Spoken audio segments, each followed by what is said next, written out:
시편 83편 전쟁은 한 번도 일어난 적이 없는 전쟁입니다. 그렇다면 그동안에 있었던 중동 전쟁과는 어떻게 다른가? 전쟁의 목적은 무엇인가? 어떻게 끝나고 누가 승리할 것인가? 라는 내용으로 성경을 통해 말씀을 나누겠습니다. 종말의 시대를 살아가고 있는 모든 크리스천이라면 중동 전쟁에 관심을 갖게 되는 이유는 하나님의 예언의 중심이 이스라엘에 있고 제사장 나라라는 것입니다. 이스라엘은 곧 하나님의 왕국이 세워질 곳입니다. 예루살렘 성은 시온성, 장차 오셔서 자정하실 하나님의 보좌이며 예배의 중심이 되실 주님의 도성이기 때문에 그렇습니다. 자, 시편 83편의 저자 아삽에 대해서 간략하게 말씀을 드리자면 다윗 시대의 내위인 찬양대장이었습니다. 선지자적 시각을 가진 시인이었습니다. 그래서 아삽의 시는 단순한 감정을 표현한 것이 아니라 하나님의 언약 안에서 심판하시는 그리고 구속사적 정의에 근거한 기도를 하고 있는 것을 알 수가 있습니다. 자, 히브리 전통에서도 아삽의 시편을 예언적인 시편으로 보고 있습니다. 말씀 1절을 보면 그래서 하나님이시여 조용히 계시지 마십시오. 하나님이시여 침묵하지 마십시오. 가만히 내버려 두지 마십시오. 라고 기도를 하고 있습니다. 우리가 예언서를 풀 때 또한 이 전쟁에 관한 관계된 이 예언서를 풀 때 보면 주석보다 원어가 도움이 될 때가 더 많습니다. 그래서 마지막 절 18절까지 할 텐데 1절에서부터 4절까지 어쩌면 5절에 있는 단어 몇 개까지라도 원어로 단어들만 가볍게 풀어보면서 이 전쟁이 단순히 그냥 그런 전쟁이 아니라 하나님을 대적하는 영적 전쟁이라는 것에 기반해서 말씀을 보도록 하겠습니다. 자, 그런데 왜 한 번도 일어난 적이 없는 시편 88편의 이 전쟁 또는 5차 중동 전쟁이라고도 하는 이 전쟁이 지금 이 시대에 일어난 것으로 보고 있는지, 그리고 이스라엘은 왜 이 전쟁을 멈출 수가 없는지에 대한 관점을 가지고 말씀을 보도록 하겠습니다. 자, 이 도움이 잠잠하다, 고요하다, 또 조용히 라는 이 단어는 동사 담함에서 파생이 되었습니다. 담함은 조용하다, 침묵하다, 움직이지 않는다 라는 뜻을 가지고 있는데 전혀 개입하지 않으시는 것 같은 상태에 대한 호소를 하고 있는 그러한 의미로 사용이 되었습니다. 자, 2절에 보면 보십시오. 주님의 원수들이 소란을 피우고 주님을 미워하는 자들이 고개를 쳐들었습니다. 라고 말을 하고 있습니다. 자, 이 미워한다, 소란을 피운다. 자, 여기 이제 이 억은 미워하다는 이 억은 산해입니다. 네, 미워하다, 증오하다, 혐오하다 이고요. 여기에 사용된 단어는 메사네카입니다. 문법적으로 당신을 미워하는 자들, 즉 하나님을 미워하는 자들이라는 뜻을 가지고 사용이 되었습니다. 자, 하나님을 대적하여 실제로 행동하는 원수들이 되겠죠. 오늘 시편 83편에 나오는 이스라엘 주변 10개국을 말할 수 있고요. 또 하나님께서 세우시는 질서와 그리고 백성, 구속의 계획을 대적하는 실질적 세력을 의미한다고도 볼 수가 있습니다. 자, 주를 미워하는 자들을 요약해서 보면 하나님의 통치와 권위를 거부하는 자들, 그리고 하나님의 백성을 공격하거나 멸하려는 자들, 하나님의 이름과 영광을 모독하는 자들이라고 우리가 볼 수가 있고요. 자, 3절에 보면 그들이 주님의 백성을 치려고 음모를 꾸미고 주님께서 숨겨두신 사람들을 치려고 계략을 짜고 있습니다 라고 말을 하는데, 자, 주님이 숨겨두신 사람은 어근이 차판입니다. 감추다, 숨겨두다, 보호하다. 자, 이 뜻은 주님이 숨겨두신 자들은 단순히 숨어있는 사람을 말하는 것이 아니라 의도적으로 보호하고 감춰두신 백성을 말합니다. 하나님의 계획 속에 있는 자들, 하나님의 소유, 남은 자들을 뜻하고 있습니다. 그래서 여기서 말하는 자, 음모를 꾸미다는 것은 하나님의 백성을 은밀하게 무너뜨리기 위한 비밀스러운 작전을 말하고 정치적, 군사적 모의를 의미하고 있는 단어입니다. 자, 성경적으로 매우 중요한 개념인데 하나님의 비밀 병기, 하나님의 계시, 사명을 위해 따로 보존된 사람이 하나님이 숨겨둔 사람을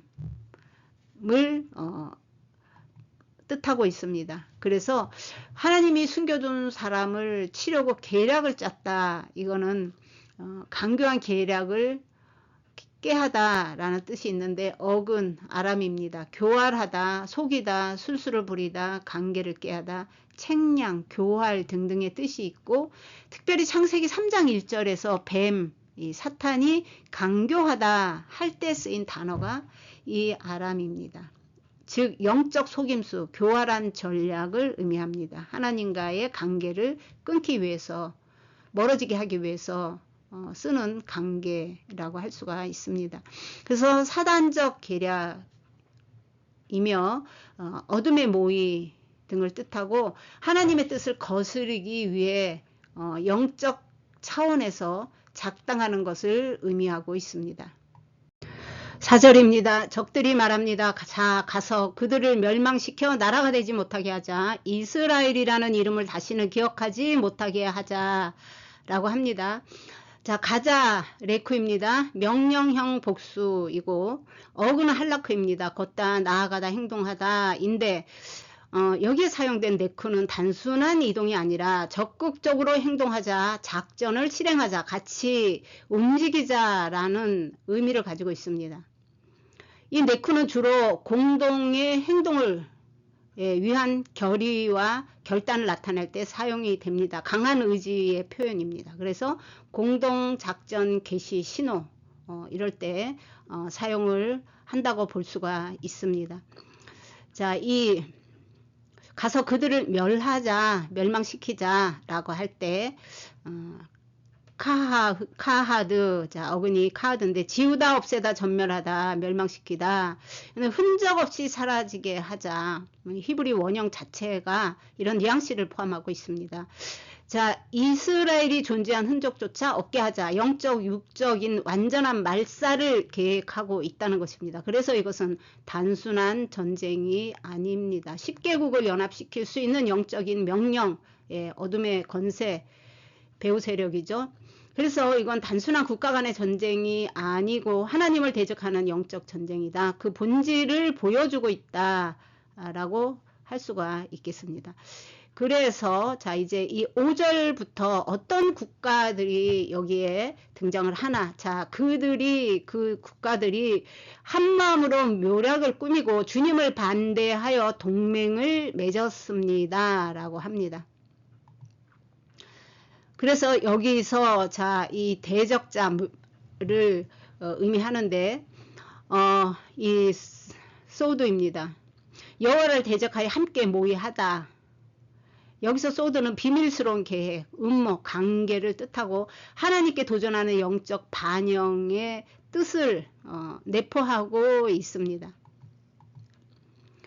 그래서 이제부터 이제 이 10개국을 보겠습니다. 그들은 에돔의 천막이고 이스마엘 사람들이며 모압과 하갈이고 그발과 암몬과 아말렉과 블레셋 두로 사람들입니다. 아시리아도 그들의 동맹을 맺어 그들과 동맹을 맺어 롯 자손의 도움이 되었습니다. 번역본에 따라 팔이 되었습니다. 힘이 되었습니다. 동일한 의미는 가지고 있습니다. 자, 이 지도를 보면서 이 나라들이 어디에, 어디쯤에 있는가. 여러 세력이 함께 모여서 한 나라의 목적을 가지고, 연합적인 하나님을 대적하는 것을, 의미하는 이러한 나라들은 현재, 이 10개국은 이스라엘 주위에 둘러싼 실제 민족들이라고 할 수가 있겠습니다. 그래서 자, 이 에돔은 자, 이 암몬과 모압은 이 롯의 딸들, 큰 딸과 작은 딸의 후손들입니다. 여기는 요르단입니다. 그 요르단과 이 남유다 남쪽에 위치하고 있습니다. 저기 이 에돔이, 그 다음에 이제 이 이스마엘은 요단강 남동쪽, 이게 요단강이죠. 이 남동쪽 사막 지역에 사우디 북서부에 위치한다고 볼 수가 있고요. 자, 모압과 암몬은 했습니다. 자, 하갈은 이스라엘 동쪽 사막 지역에서 활동을 한다 라고 하는데, 이것은 사울 왕 때 완전하게 사울 왕에게 정복을 당해서 현재 없어진 그러한 민족이다. 그런데 그래서 이집트 쪽에서 활동을 했다. 근데 성경에는 또 이쪽 요르단과 사우디 이 경계, 사우디는 에돔과 모압 이 밑쪽에서 지금 현재 미국과 싸우고 있는 예멘 지역 그쪽을 이 사우디아라비아 쪽으로 보고 있습니다. 그 다음에 그발은 북부 레바논 헤즈볼라가 있고, 페니키아 도시국가 두로 근처인데 두로에 살짝 위에 있습니다. 자, 암몬, 요르단의 수도 암만 북부 지역에 해당하는 지역에 위치했었고요. 아말렉은 일반적으로 시나이 반도 네게부 사막 지역으로 추적되는 아람족입니다. 그 다음에 블레셋은 지금 현재 거의 하마스가 이곳에서 활동을 했죠. 거의 지금 끝나가고 있고,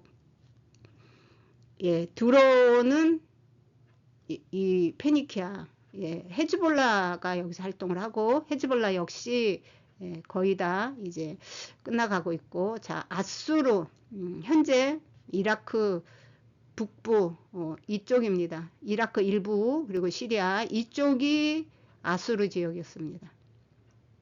근데 이들이 노세 자손, 그러니까 요르단 지역을 도와준다, 이런 내용이 되는데, 그것이 현실적으로 그리고 앞으로 더 두드러지게 일어날 그 사건은 다음 편이나 그 다음에 만들 후에 올라올 영상에 있게 되리라 생각을 합니다. 자, 여기서 이제 노세 자손의 도움이 되었다. 그것은 이제 그들의 힘이 되었다.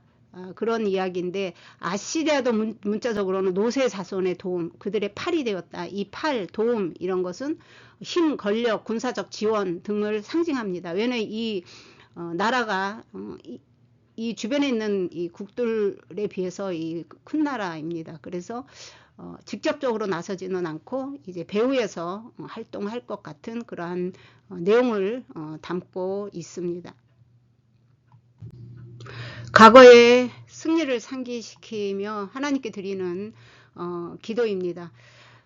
주님께서 미디안에서 행하신 것처럼 기손 시내에서 시스라와 야빈에게 행하신 것처럼 그들에게도 그대로 행하십시오. 그들은 엔돌에서 전멸하여 땅의 거름이 되었나이다. 그들의 귀족들이 오렙과 스앱에서 처럼 되게 하시고 모든 군주들을 세바와 살무나처럼 되게 해 주십시오. 그들은 말합니다. 하나님의 목장을 우리가 차지하자 라고 기록되어 있습니다.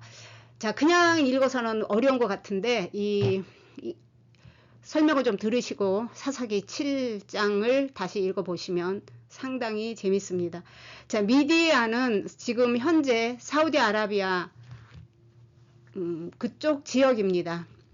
300명의 기드온 용사로 13만 5천 명을 죽인 대승리로 이스라엘 역사상 가장 영광스러운 승리였다라고 할 수가 있고요. 또 시스라와 야빈은 철병거, 지금으로 말하면 전차 정도 되겠죠. 자, 900대를 갖춘 병력을 1만 명의 이스라엘 군대와 이름 없는 한 여인, 야엘이라는 여인의 활약으로 승리를 한 사건입니다. 사사기 4장 5장의 내용입니다. 자, 이 야엘이 누군가 하면 4장 21절에 천막 말뚝을 뽑아 가지고 간자놀이를 땅에 박아서 이 장군을 죽입니다. 그래서 야웰의 이 용기와 기지로 인해서 완전한 이스라엘 승리를 했다는 것을 알 수가 있습니다. 그래서 여기에 미디안 이 전쟁과 시스라 야빈 이 전쟁에서 나오는 인물들을 잠깐 설명을 해 드리겠습니다. 그러니 이거는 또 4장 5장의 시스라와 야빈에 대한 이야기 내용입니다. 자, 시스라는 누구냐? 군대 장관이고요. 자, 가나안 왕입니다. 야빈은. 그 다음에 여선지자 드보라가 등장을 하고, 그 다음에 이제 이 야엘이 누군가? 이 야엘은 헤멜의 아내입니다. 이 헤멜은 모세의 장인 호반의 아들, 사돈이죠. 모세와 그 아내의 활약으로 대승리로 또 이 또한 승리로 이 이스라엘의 승리가 됩니다. 그래서 이스라엘의 장군 바락 장군이 등장을 합니다. 그래서 그들은 엔돌에서 전멸하여 땅의 거름과 같이 되었다라는 것은 얼마나 처절한 패배였는가라는 것을 알 수가 있습니다. 자, 엔돌은 이 북부 이스라엘 북부 지역 기손강 근처 전투가 벌어졌던 장소이고요. 땅의 거름은 자, 시체가 땅에 버려져서 썩는 모습을 나타내고 있습니다. 그리고 그 다음에 이제 오렙과 스맵, 이거는 그 왕자들인데 그 지도자 미디안의 지도자라고 나와 있죠. 이건 기드온 전투에서 이 왕자들 완전히 이제 죽습니다. 그 다음에 세바와 살문나 미디안의 두 왕, 이들도 기드온이 끝까지 추격해서 죽이게 됩니다. 이것을 보면 자, 이 시인은 성령님의 도우심으로 훗날의 미래의 그 자신들의 후손들의 이스라엘의 전쟁을 느끼고 이 전쟁을 그렇게 계속해서 일어날 그 전쟁을 바라보면서 그때도 지금 이스라엘에게 안겨주었던 하나님의 그 역사가 있기를, 그래서 이스라엘이 하나님의 은혜로 승리했다라는 것을 열방에 알 수 있게 해달라고 기도를 하고 있다는 것을 우리가 알 수가 있습니다. 자, 12절에 그들은 말합니다. 하나님의 목장을 우리가 차지하자. 자, 이 하나님의 목장, 쉬운 것 같지만 의미를 우리가 좀 알아야 됩니다. 자, 네오트, 죄송합니다. 자, 네오트는 초원, 거처, 목장이란 뜻을 가지고 있고요. 양들이 머무는 평화로운 장소라는 뜻이 있습니다. 자, 엘로힘은 하나님 다 아시고, 자, 하나님의 목장은 하나님이 돌보시고 소유하신 평화로운 땅, 곧 이스라엘을 말합니다. 시편 83편에서 나오는 하나님의 이 목장은, 그리고 10개국이 이스라엘을 이제 에워싼 그러한 장면이죠. 그래서 목장은 안전한 곳, 그 다음에 목자의 공급이 계속되는 장소를 의미하고, 이 약속의 땅은 하나님이 친히 돌보시는 땅, 하나님의 눈동자와 같은 땅이라고 성경에서 계속 말을 하죠. 그래서 하나님의 다스림과 보호를 거부하고 잔탈하겠다라는 것이 하나님의 목장을 우리가 차지하자. 자, 눈에 10개국 뒤에서 눈에 보이지 않는 것 같은 이 영적인 그 세력이 있다는 것을 의미하고 있습니다. 자, 하나님의 목장을 우리가 우리의 소유로 삼자라는 것은 세계에서 일어나고 있는 전쟁과는 다릅니다. 자, 단순한 땅을 점령하겠다는 것이 아니고 하나님의 주권을 잔탈하려는 시도, 그리고 하나님의 그 백성을 없애려는 사단적인 연합을 10개국이 했다.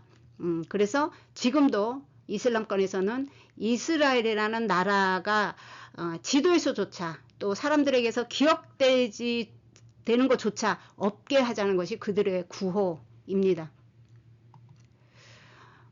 이 11절에서도 지도자들까지 철저하게 꺾어버리신 하나님을 기억하면서 지금도 그렇게 해달라고 기도하는 것인데, 현실적으로 그 일이 일어났고 또 일어날 것입니다. 다음 영상은 지금까지 일어났던 중동 전쟁과 시편 83편의 전쟁이 어떻게 다른가 라는 것이 중요합니다.